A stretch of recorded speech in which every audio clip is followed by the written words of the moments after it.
जाइए पिताजी, रुक जाइए। जो होना था सो हो गया बाबूजी। आपको पता नहीं वो लोग कितने खतरनाक है बाबूजी। हाँ पिताजी, भाभी ठीक कह रही हैं। नहीं बेटी नहीं, एक पत्रकार हूं मैं, जिसका काम है अन्याय के खिलाफ आवाज को बुलंद करना। मेरा कसूर इतना ही था ना कि मैंने जक्काल के खिलाफ एक आर्टिकल लिखा और उसने मुझे इतनी बड़ी सजा दी कि मुझ पर झूठा इल्जाम लगाकर मुझे जेल भेज दिया गया और मेरे बेटे को कत्ल करके तुम्हें विधवा कर दिया। इतना ही नहीं, उससे भी उन जालिमों को चैन नहीं मिला तो उसके भाई जैकी ने मेरी कविता की इज्जत लूट ली। बर्दाश्त की भी एक हद होती है बहू। आज मैं इंस्पेक्टर सूरज को उनके जुल्मों की सारी सच्चाई सुना कर रहूंगा। बाबूजी रुक जाइए, मैं कहती हूँ रुक जाइए बाबूजी।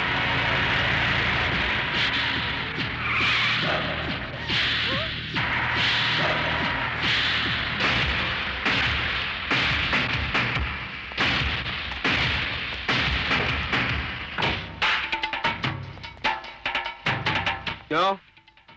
पुलिस स्टेशन जा रहा है? हाँ, मैं आज तुम लोगों को सारे शहर के सामने नंगा कर दूंगा। अच्छा? तुम लोगों के पास हथियार कहां से आते हैं और तुम लोगों ने किन किन को सप्लाई करते हो, मैं सब जानता हूं।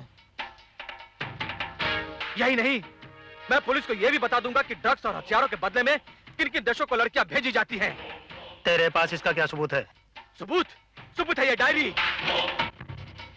जो जक्काल और तुम लोगों को फांसी के फंदे तक पहुंचाने के लिए काफी है।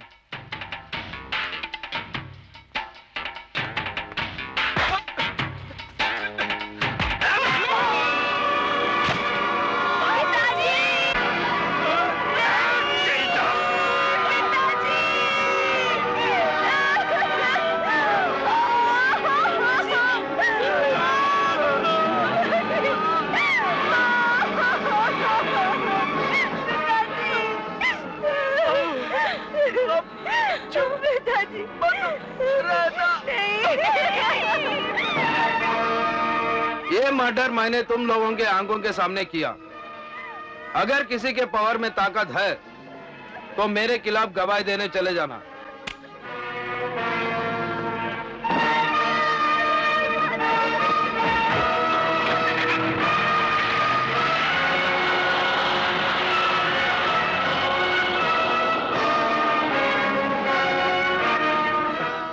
अब तो जागो भाभी, अब तो जागो।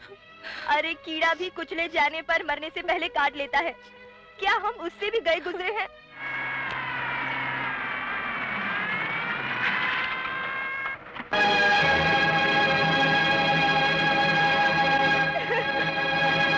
घबराने की जरूरत नहीं है। मैं तुम लोगों से यहां बयान लेने नहीं आया, क्योंकि मुझे मालूम है कि जक्काल के आतंक ने तुम्हारी आत्मा, तुम्हारा ज़मीर दोनों को कैद कर लिया है और तुम लोग उस कैद से आजाद नहीं होना चाहते हो। और मुझे भी कोई इंटरेस्ट नहीं है तुम लोगों को आजाद कराने का।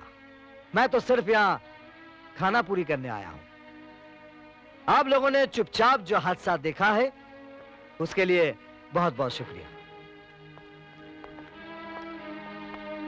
हवलदार, लाश पोस्टमार्टम के लिए भेज दो। साहब, बिना किसी का बयान लिए? बयान की कोई जरूरत नहीं है। फाइल में लिख दो कि कुछ बदमाशों ने इस अनजान आदमी को मार डाला। काफी खोजबीन के बाद इसका कोई रिश्तेदार नहीं मिला। लाश लावारिस है। नहीं, ये लाश लावारिस नहीं है, ये मेरे ससुर की लाश है। मैं गवाही दूंगी। मिलॉर्ड, वैसे तो मेरे क्लाइंट बाबू बांगड़ा को जमानत के दिन ही अदालत में गैर हाजिर रहने की इजाजत मिल गई थी, मगर मुकदमे की नजाकत को देखते हुए मैं अपने क्लाइंट बाबू बांगड़ा को अदालत में पेश करने की इजाजत चाहता हूं। इजाजत है।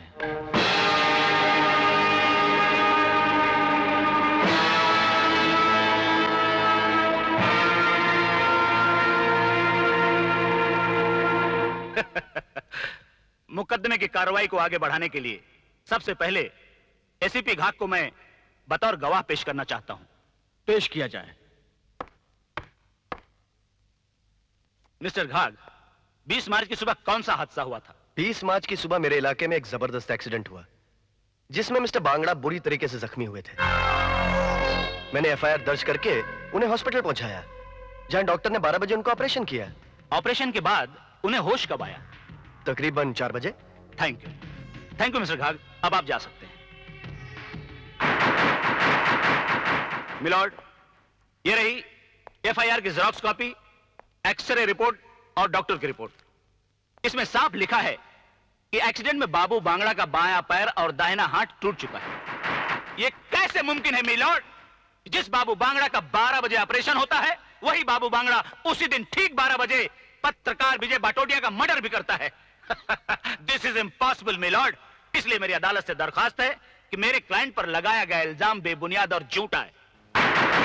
लिहाजा मेरे क्लाइंट को बाइज्जत बरी किया जाए। नहीं जज साहब, ये झूठ है।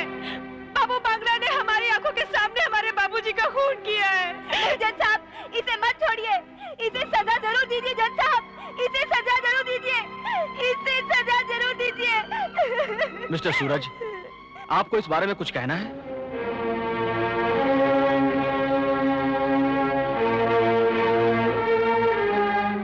नहीं मिलॉर्ड, मुझे कुछ नहीं कहना है। तमाम कार्रवाई को मद्देनजर रखते हुए अदालत इस नतीजे पर पहुंची है कि बाबू बांगड़ा विजय बाटोटिया का कातिल हो सकता है। चूंकि गवाही मकतूल की बहू और बेटी ने दी है, मगर अदालत एसीपी घाग और डॉक्टर की गवाही को भी झूठा करार नहीं दे सकती, क्योंकि एक समाज की और दूसरा इंसानियत की खिदमत करता है। इसीलिए यह अदालत शक का फायदा देते हुए मुलजिम बाबू बांगड़ा को बरी करती है।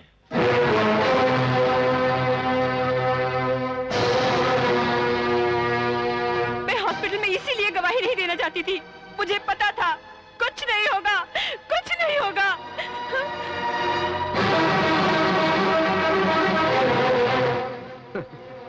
एसीपी साहब, देखा, जो भी बाबू बांगड़ा के काम में टांगड़ा डालता है, अपन उसको लंगड़ा कर देता है। ए चलो।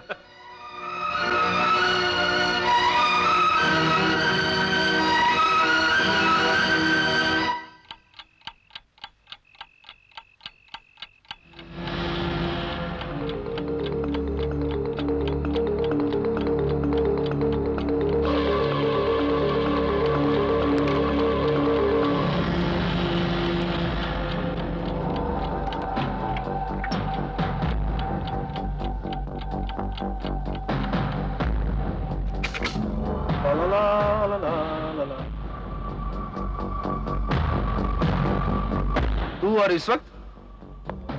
रात के 9 ही तो बजे हैं। सोचा चलकर तेरा हालचाल पूछ लो। लेकिन तू तो अच्छा खासा वन पीस नजर आ रहा है। अपन बाबू बांगड़ा इस शहर का अकेला पीस है जो कानून को अपने जेब के पॉकेट में रखता है। देखा ना आज कोर्ट में क्या हुआ? मान गया बाबू, तू कानून का सबसे बड़ा पंडित है। लेकिन ये कानून तोड़ने वालों के लिए मैंने एक कानून बनाया है। डॉक्टर की रिपोर्ट के मुताबिक तेरे दाएं हाथ और बाएं पैर की हड्डी टूटी हुई है। मैं डॉक्टर की उस झूठी रिपोर्ट को सच साबित करने आया हूं।